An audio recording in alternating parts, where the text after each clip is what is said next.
Hello everyone, this is Murtaza Quaid from the platform of IQ school of finance. जैसा कि अभी recently 22 जनवरी 2024 पे CA final के students का रिजल्ट अनाउंस हुआ है, तो हमारे साथ हमारे एक बहुत ही ब्रिलियंट ICAP के गोल्ड मेडलिस्ट स्टूडेंट मौजूद है, मिस्टर ताहा। मिस्टर ताहा ने ना सिर्फ अपनी CA की जर्नी में अब तक जितने सब्जेक्ट्स के एग्जाम्स में अपेयर हुए हैं वो सारे सब्जेक्ट्स फर्स्ट अटैम्प्ट में क्लियर किए। इसके साथ साथ CFAP 5 that is tax planning and tax practices में इनका रिसेंटली गोल्ड मेडल आया, मतलब ओवरऑल इन्होंने पाकिस्तान में इस सब्जेक्ट में पोजीशन और डिस्टिंक्शन हासिल की। और इसके अलावा CFAP की ओवरऑल परफॉर्मेंस के हवाले से भी इनको एक मेरिट सर्टिफिकेट ICAP की तरफ से अलॉट किया गया है। सो हमारे साथ आज ताहा मौजूद है। अस्सलाम वालेकुम ताहा। वालेकुम अस्सलाम सर। सबसे पहले तो थैंक यू कि इस बिजी शेड्यूल में, क्योंकि मैं समझता हूँ कि अभी रिजल्ट तो अनाउंस हुआ है लेकिन आप लोगों का जो फर्म का ऑडिट का पीरियड है उसमें एक बड़ा ही बिजी सीजन है, आपने टाइम निकाला और कुछ डिस्कशन के लिए। बेसिकली इस डिस्कशन के थ्रू वो सारे स्टूडेंट्स जो कि इस CA फाइनल के या CFAP 5 के स्पेसिफिकली प्रोस्पेक्टिव स्टूडेंट्स हैं उनके लिए क्या आपकी तरफ से गाइडेंस होंगी, और ये बहुत सारी डिस्कशन है जो कि हमने आज कवर करनी है। सबसे पहले तो मुझे ये बताओ कि जब ये इतना अमेजिंग रिजल्ट आया, इतना आउटस्टैंडिंग रिजल्ट आया, तो क्या ये एक्सपेक्टेड था या अनएक्सपेक्टेड था और गोल्ड मेडल आ गया, और उसके बाद की क्या फीलिंग्स थी, उसके बाद क्या रिएक्शंस थे, किस तरह का रिस्पांस देखने को मिला? नहीं सर, एक्चुअली एक्सपेक्ट तो मैंने गोल्ड मेडल का तो नहीं किया था। मैं तो पहले टैक्स भी नहीं देने वाला था। मेरा तो पहले इनिशियली ये था कि मैं MSc बन दूंगा। तो टैक्स तो मैंने आफ्टर रिजल्ट से मैंने ना उठाया था ये वाला सब्जेक्ट। इसके अलावा मैं BFD दे रहा था और SPM भी दे रहा था। तो अब काफ़ी उलझन थी कि मतलब कैसे होगा, इतने कम टाइम में अचानक से अनप्लान्ड एक सब्जेक्ट में उठा रहा हूँ ऐसे बीच में ना, तो ये कैसे होगा। ऊपर से फिर मुसद्दक है, उसने मुझे गाइड किया कि आप सर MQ से रब्ता करें, और फिर मैंने आपसे लाइक सब कुछ डिस्कशन की थी और फिर मैंने IQ ज्वाइन किया था फॉर टैक्स। मतलब आप ये कह रहे हो कि जब आपने जून 2023 में अपने CFAP के 3 पेपर्स दिए थे, उसके बाद जब आपकी दिसंबर 2023 की अटेम्प्ट बन रही थी तो रिजल्ट तक आपका प्लान नहीं था टैक्स देने का, और रिजल्ट के बाद आपने प्लान बनाया कि आप टैक्स के पेपर में अपेयर हो, और अल्हम्दुलिल्लाह क्लियर भी किया और उसमें गोल्ड मेडल भी हासिल किया। जी बिल्कुल, ज़बरदस्त। तो फिर जब ये रिजल्ट अनाउंस हुआ तो उसके बाद क्या फीलिंग्स थी? फीलिंग्स तो मतलब ये थी कि मैंने तो पहले तो अपना रिज़ल्ट देखा प्रेस नोट पे ना, तो उसमें मैंने देखा कि मैं क्लियर हुआ अल्हम्दुलिल्लाह। तो मैंने पहले अब्बा को कॉल किया, फिर मैं मेरिट की लिस्ट भी थी तो मैंने वो खोली, तो मेरिट में भी मेरा नाम आ रहा था। तो फिर अब्बा कॉल पे थे तो मैंने अब्बा को बताया कि मेरिट भी आया है ना। फिर मैंने कॉल रख दिया। फिर उसके बाद मैंने गोल्ड मेडल की लिस्ट खोली, तो उसमें मैंने देखा गोल्ड मेडल भी आया मेरा टैक्स के अंदर। तो मैंने फिर से अब्बा को कॉल किया तो अब्बा बहुत खुश हो गए ना कि क्या, फिर वो मतलब बहुत खुश थे, काफ़ी थोड़े इमोशनल भी हो गए थे वो कॉल पे। तो बहुत अच्छी फीलिंग थी। वो थे तो नहीं कॉल पे थे, मतलब वो मुझे रिएक्शन देखना था उनका, अगर मैं उनको इन फ्रंट ऑफ अगर मैं उनको बताता कि भाई गोल्ड मेडल आया, हाँ बिल्कुल, तो वो मैंने नहीं देखा, वो मिस हो गया। लेकिन बस ये था कि जो खुशी देनी थी वो मिल गई। लेकिन स्टिल माशाल्लाह you are a very proud student, you are a very proud son कि जो है आपने, तुम्हारी वजह से तुम्हारे माँ बाप को ये खुशी का जो है मौका मिला। ज़बरदस्त। अच्छा ताहा, हमारी बेसिकली डिस्कशन का एजेंडा ये है कि थोड़ा सा गाइड करो कि एक तरफ तो हम देखते हैं कि अराउंड 390 स्टूडेंट्स ने CA इस दफ़ा क्वालिफाई किया, फिर मैरिट सर्टिफिकेट्स भी है, गोल्ड मेडल्स भी है, लेकिन स्टिल आने वाले वक्तों में जब ICAP के एग्जामिनर कमेंट्स आएंगे तो हमें पता चलेगा कि सब्जेक्ट या ओवरऑल CA के फाइनल के सब्जेक्ट्स का पासिंग परसेंटेज क्या है, जो कि मोर और लेस 30-40% के दरमियान ही होगा। यानी कि स्टिल 50 to 60% स्टूडेंट अभी भी ऐसा है जो कि किसी भी रीज़न की वजह से, आदर लेक्चर कंप्लीट ना होने की वजह से, आदर अपनी चीज़ों के इश्यूज़ होने की वजह से, या एग्जाम में प्रॉपर्ली परफॉर्म करने की ना वजह से पेपर में अनफॉर्चुनेटली क्लियर नहीं कर पाएंगे। तो उनको थोड़े से एक एडवाइस दो कि तुम्हारी क्या स्ट्रेटजी थी CA फाइनल को लेकर, ओवरऑल CFAP को लेकर, और फिर हम थोड़ा CFAP 5 के हवाले से स्पेसिफिक डिस्कशन करेंगे। तो ओवरऑल CFAP के हवाले से क्या स्ट्रेटजी थी कि पहली अटैम्प्ट में तुमने 3 पेपर दिए, फिर अगली अटैम्प्ट में तुमने 3 पेपर दिए, और अल्हम्दुलिल्लाह दोनों अटैम्प्ट में 3 पेपर्स क्लियर हुए, साथ साथ तुम एक टॉप फर्म में PwC फर्गुसन्स में एज अपनी आर्टिकलशिप भी परस्यू कर रहे हो। तो अपने वर्क लाइफ को किस तरह से बैलेंस करते हो कि ऑडिट का काम भी बैलेंस किया जा रहा है, साथ साथ CFAP के पेपर्स भी क्लियर किए जा रहे हैं, तो ये सारी चीज़ें किस तरह से मैनेज की जाती है? हाँ, सुबह में लॉ पढ़ता था, 7 बजे लॉ पढ़ता था, फिर उसके बाद जाना होता था एंग्रो, बल्कि 6:30 बजे उठ जाता था मैं। और फिर जब शाम में मैं फर्म से ऑफिस से आता था तो फिर मैं अकाउंट्स पढ़ता था, और फिर थोड़ा ऑडिट तो फिर मैंने एंड में स्टार्ट किया था। जब मेरा ऑडिट क्लाइंट लग गया था तब मैंने एंड में स्टार्ट किया था, क्योंकि ये था कि मतलब एंड में छोटा सिलेबस होता है और वो हो जाता है कवर ना। तो ऑडिट मैंने एंड में स्टार्ट किया था जब मेरा ऑडिट क्लाइंट लगा था। उस दरमियान में जुबली था तो रात के मतलब अच्छे खासा लेट सेटिंग वगैरह भी होती थी, तो मैं उस टाइम पे मतलब पढ़ाई तो नहीं कर रहा था मैं उस टाइम पे। लेकिन जब जैसे ही जुबली ख़त्म हुआ ना, और उसके बाद उसका एक असाइनमेंट होता है रेगुलेटरी रिटर्न्स, तो वो स्टार्ट हुआ, तो उसमें फिर इतनी लेट सेटिंग्स नहीं होती। और फिर उस दरमियान में रमज़ान भी था ना, तो उस दरमियान तो फिर वहाँ मैंने पढ़ने का मार्जिन मिल हाँ गया। फिर वो मिल गया, तो फिर उससे ही मैंने वहाँ से और फिर तुम्हारी एग्जाम लीव स्टार्ट हुई होगी start हो गई। 2 महीने पहले। बिल्कुल। एग्जाम लीव्स के वक्त सारे लेक्चर्स खत्म हो गए थे या उसके वक्त कुछ लेक्चर्स वगैरह थे? नहीं, एग्ज़ाम लीव से पहले मेरे सारे लेक्चर्स कंप्लीट थे, ऑडिट के भी थे, लॉ के भी थे एंड अकाउंट्स के भी थे। हाँ, लॉ में कुछ अमेंडमेंट्स आई तो सर ने कुछ अपलोड किए थे, वो बहुत छोटे छोटे थे, तो वो मतलब वो सिर्फ एग्जाम लीव्स में हाँ। कवर करने थे। उसके बाद जब तुमने पहली अटेम्प्ट का पेपर दिया, तुमने 3 पेपर्स क्लियर किए, दूसरी अटेम्प्ट के पेपर की प्लानिंग की। तुमने जैसे बताया कि रिजल्ट से पहले तुम्हारा प्लान ये था कि मैं BFD, SPM और MSA1 और MSA1 दूंगा। तो तुमने रिजल्ट से पहले इन तीनों की क्लासेस स्टार्ट कर दी। BFD के मैंने स्टार्ट कर दी थी। SPM में सोच रहा था कि आखिरी के 3 महीनों में मैं स्टार्ट करूँगा, वो मैं सेल्फ स्टडी पे था पूरा। फिर रिज़ल्ट आया तो फिर उसके बाद मुझे फिर अंदाज़ा हुआ कि मुझे एक कोर्स भी करना था, वो मुझे पता नहीं था तो कि डेटा मैनेजमेंट एनालिटिक्स बिल्कुल वो, तो उसकी वजह से मेरा MSA1 में उसके लिए मैं क्वालिफाई नहीं हो सका था। तो फिर आखिरी पेपर था टैक्स CFAP का जो मैं दे सकता था, तो फिर मैंने टैक्स सेलेक्ट किया। और उसके बाद ये था कि मेरे ख्याल में मैंने अगस्त के मिड में मैंने फिर स्टार्ट किया टैक्स। उस दरमियान में आपके इंट्रोडक्शन के जो लेक्चर्स है सारे वो मैंने ले लिए थे बहुत जल्दी, क्योंकि वो मतलब कैफ का ही था तो उसमें टाइम नहीं लगा था इतना। उसके बाद मैंने ना मतलब आपने रिकमेंड किया था कि आप PT वाला का वो मंगवाए बैरक ना, तो वो मैंने मंगवाया था। तो मतलब बैरक मैंने खोला और देखा कितने सारे सेक्शंस है, सेल्स टैक्स रूल्स है, इनकम टैक्स रूल्स है। देख के मेरी हालत टाइट हो गई कि इसका सिलेबस तो लॉ से भी ज़्यादा है, ये सब कैसे होगा ना। तो बहुत ही ज़्यादा फ्रस्ट्रेशन थी कि इतना कम टाइम है, ऊपर से बीच में कुछ स्ट्रेटेजी नहीं है मेरी, कैसे करूँगा मैं। और एक अनप्लान्ड सब्जेक्ट उठा लिया। बिल्कुल इमरजेंट स्ट्रेटेजी थी बिल्कुल एक। तो मैंने फिर क्या किया कि फिर मैंने मुसद्दिक, एक रुमान है, उन तीनों का एक ग्रुप है ना, तो उस पर डिस्कशन हो रही थी क्या करें। मुसद्दिक वही जो CFA 5 में बिल्कुल, टीम हाँ, मेंबर है? बिल्कुल अच्छा वही वही। तो हम सब तीनों मतलब हम तीनों का एक ग्रुप था और हम फिर मतलब साथ ही मतलब पढ़ते थे, ग्रुप स्टडी करते थे। फिर ये हुआ कि उसके बाद मैंने ना पैक की बुक मंगवाई प्रैक्टिस के लिए ना, कि मैं उसको एक बेंचमार्क बनाऊंगा फॉर प्रैक्टिस, और आपके जो नोट्स है ना मैं उसको बेंचमार्क बनाऊंगा फॉर माय कॉन्सेप्ट्स, ठीक है। तो उसमें मैं नोटिंग्स में अपने खुद की नहीं बनाता था, जो भी आपके कॉन्सेप्ट होते हैं, जो भी मेरी अंडरस्टैंडिंग हुई थी, मैं उसके ऊपर ही लिखता था, आपकी बुक के ऊपर ही लिखता था, और वैसे ही मैंने अपने नोट्स बनाए थे। तो एंड में ये हो रहा था कि बार बार मैं आपके स्लाइड्स वगैरह जो प्रेजेंटेशन है वही घुमा रहा हूँ, और उससे काफ़ी हद तक मुझे चीज़ें याद हो गई थी। लेक्चर्स मल्टीपल टाइम लेने की जरूरत है ना, इतना बिल्कुल, टाइम होता हाँ है बिल्कुल ऐसा ही है, क्योंकि आप डायरेक्टली स्लाइड से बता देते हैं और वही अंडरस्टैंडिंग मैंने उसके ऊपर लिख ली थी, तो मुझे इतना मसला नहीं हुआ था उस पर। प्रैक्टिस में पैक से ही कर रहा था, और फिर सेल्स टैक्स की जो प्रैक्टिस है ना वो मैंने आपके नोट से किए थे। अब एंड में मसला ये आ रहा था कि आपके कुछ डिफरेंट सॉल्यूशंस थे और उनके कुछ डिफरेंट मतलब इंटरप्रिटेशन के इश्यूज तो होते हैं टैक्स के अंदर ना, तो वो एक इशू हुआ था मेरे साथ। लेकिन फिर मैंने आपके ही मतलब सवालों को बेंचमार्क बनाया था। बाकी इनकम टैक्स पूरी प्रैक्टिस मैंने पैक की बुक से की थी। और बस फिर मतलब ये था कि मैंने इन राइटिंग कोई प्रैक्टिस नहीं की थी, मेरे पास लैपटॉप भी नहीं था, फर्म के लैपटॉप में मैंने इंस्टॉल किया था, लेकिन उसमें ज़ाहिर इश्यूज़ वगैरह आ रहे थे, तो हाँ बिल्कुल, तो लैपटॉप था नहीं, तो मैं प्रैक्टिस भी नहीं कर रहा था। तो और उलझन हुई कि अब कैसे होगा, कि मतलब पहली दफ़ा कंप्यूटराइज पेपर है तो कुछ प्रैक्टिस ही नहीं है, सॉफ्टवेयर तो कंप्यूटराइज पेपर की, और आपका जो बैरक था वो भी सॉफ्ट वर्जन में था, उसका हार्ड कॉपी नहीं ले जा सकते थे। तो वही मतलब एक इशू था कि कैसे होगा, एक नया एक्सपीरियंस है, इमरजेंट स्ट्रेटेजी है, तो उलझन थी बहुत ना। फिर एंड में आपने एक PDF आपने बताई थी कि ये इंपॉर्टेंट सेक्शंस है ना टेक्स्ट के, तो मैंने उसको गो थ्रू किया था, मैंने एक एक सेक्शन को हाईलाइट किया था कि हाँ ये वाले सेक्शन इंपॉर्टेंट है, मैं इसको उनको रीड किया था, मुझे इसको फिर से मुझे देखना होगा एग्जाम के टाइम पे।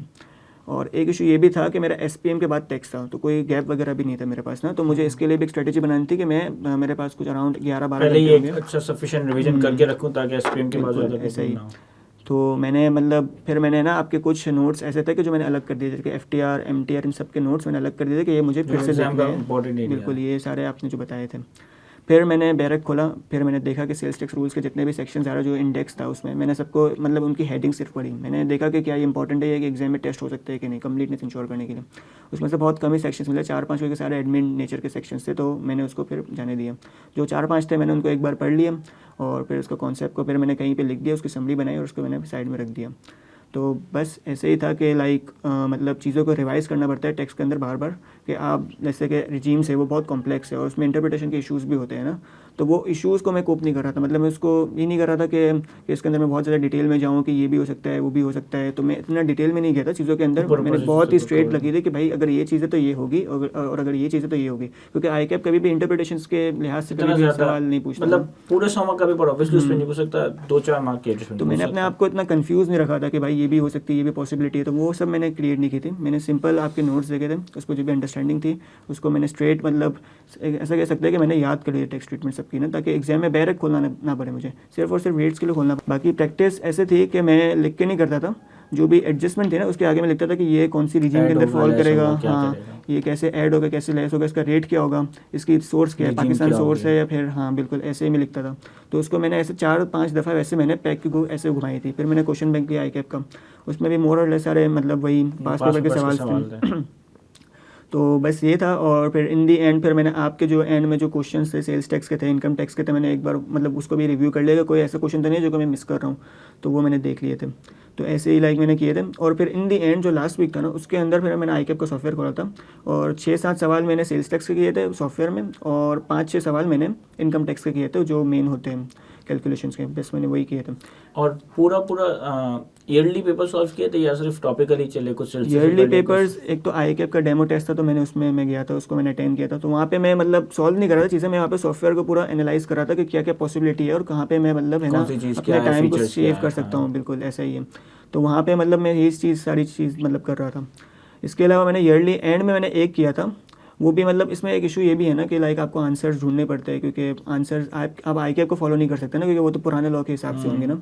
तो फिर जो आपने जो अटेम्प्ट वाइज जो आपने सॉल्यूशंस दिए थे मैं उसको ही फॉलो कर रहा था। तो मैंने 1 या 2 फिर मैंने मतलब किए थे सॉफ्टवेयर Complete। बिल्कुल, लेकिन इतना टाइम नहीं था तो फिर मैंने उसको ड्रॉप कर दिया कि फिर फर्दर ज़्यादा अटैम्प्ट हो सके, 2-3 अटैम्प्ट मैक्सिमम की।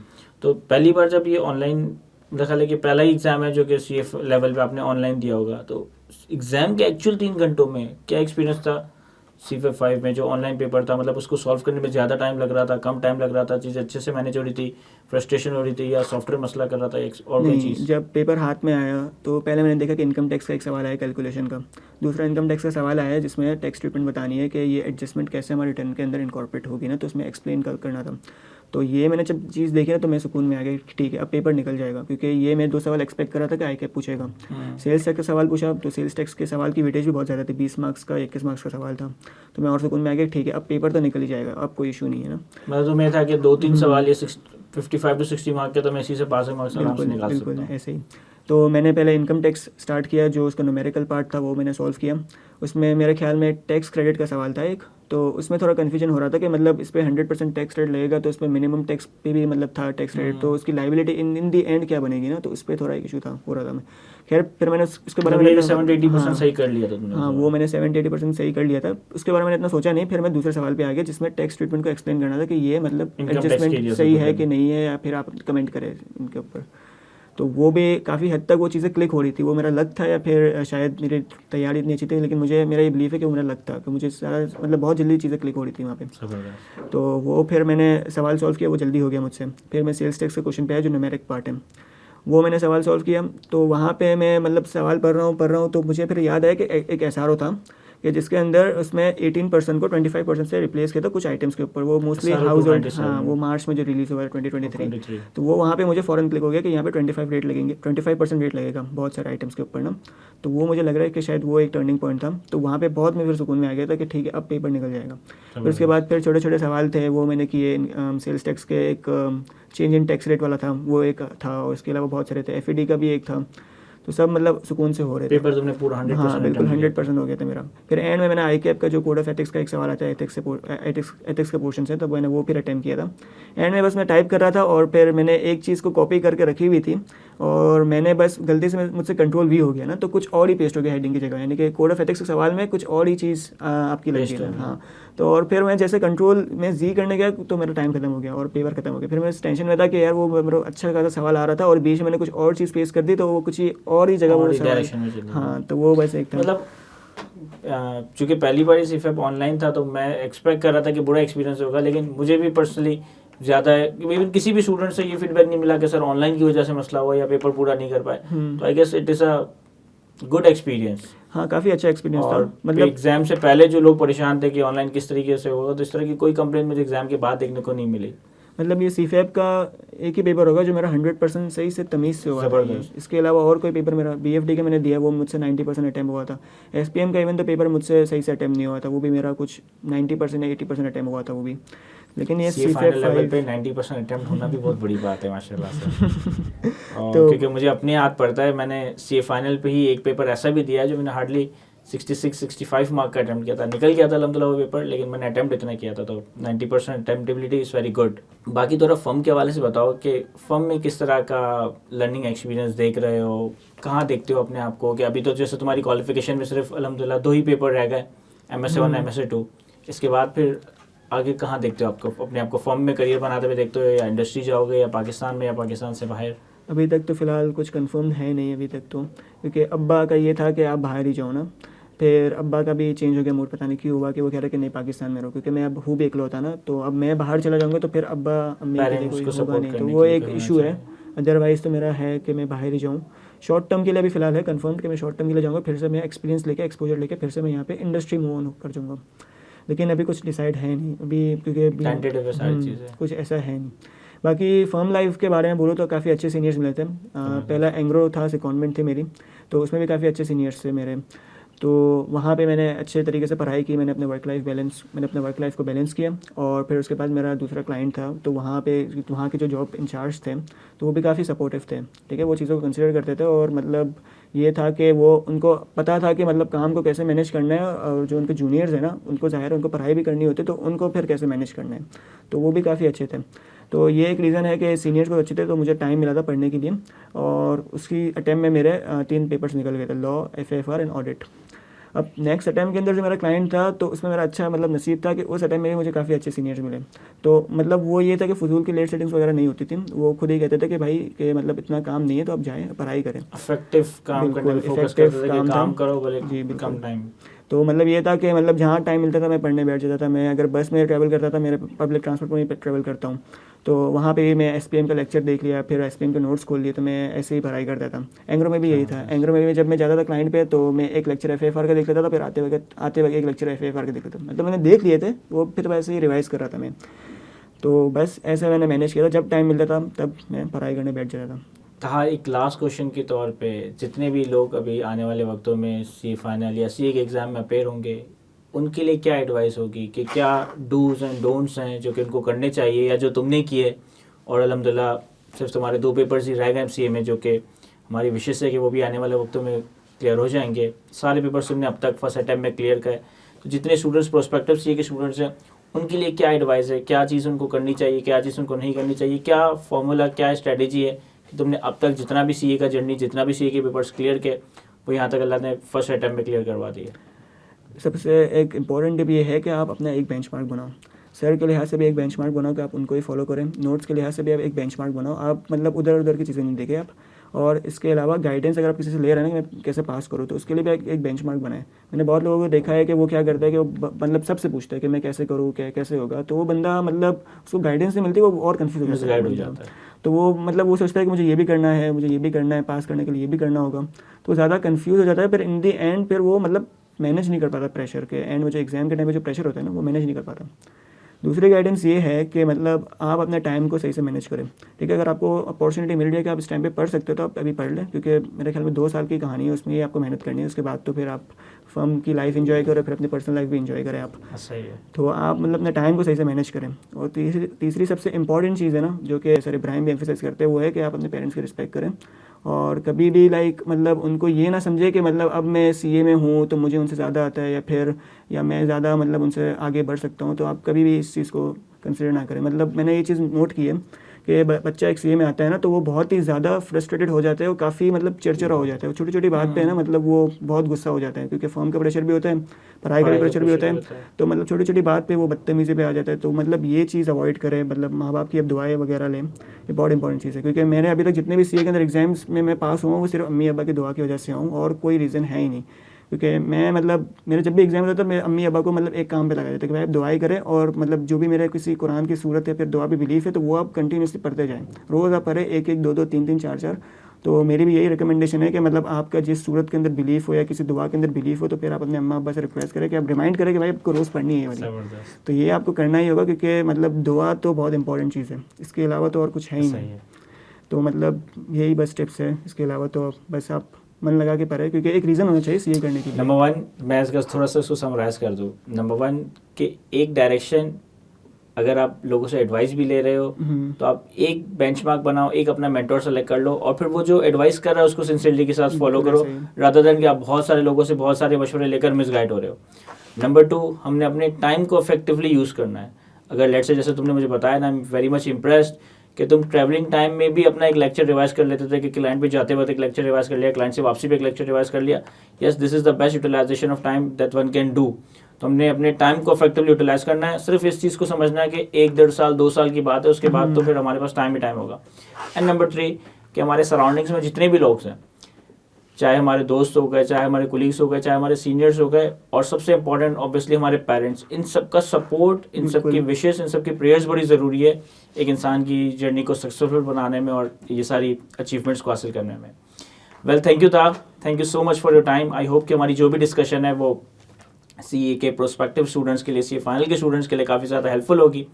Thank you so much and wish you good luck for your upcoming exam and happy journey ahead. Thank you.